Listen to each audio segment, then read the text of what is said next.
অহিংস স্বাধীনতা সংগ্রামের সময় মহাত্মা গান্ধীর প্রধান প্রতীক কী ছিল? কি ছিল? অপশন এ তার চশমা, অপশন বি তার চরকা, অপশন সি তার লাঠি, অপশন ডি তার টুপি। এখানে তোমরা সবাই জানো মহাত্মা গান্ধী ছিল তার চরকা। ঠিক আছে, তিনি চরকা ঘোরাতেন।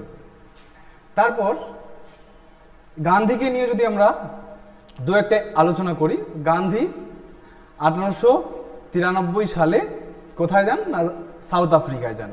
কিসের জন্য? না সেখানে ব্যারিস্টারি করার জন্য, বা তিনি পেশাতে আইন পেশাতে গিয়েছিলেন। তারপর গান্ধী ভারতে আসে 1915 সালে। কত ডেটটা? না 9 জানুয়ারি। যেই ডেটটাকে আমরা বলি non resident day off day. ঠিক আছে, তো এখানে আমরা এই 9 জানুয়ারি এই ডেটা পালন করি। এবং গান্ধীর প্রথম আন্দোলন সাউথ আফ্রিকায় যদি বলি তাহলে সেটা হচ্ছে নাটাল সত্যাগ্রহ 1895 সালে। এবং ভারতে এসে গান্ধীর প্রথম আন্দোলন হচ্ছে 1917 সালে চম্পারণ সত্যাগ্রহ।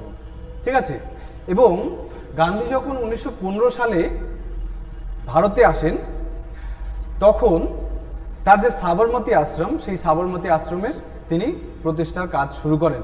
এবং তা কার ইনভিটেশনে তিনি ভারতে আসেন? না তার পলিটিক্যাল গুরু কে? না গোপালকৃষ্ণ গোখলে। এবং এই গোপালকৃষ্ণ গোখলে শুধুমাত্র গান্ধীর পলিটিক্যাল গুরু ছিলেন না, এমনকি মোহাম্মদ আলী জিন্নাহ দুজনের পলিটিক্যাল গুরু ছিলেন গোপালকৃষ্ণ গোখলে।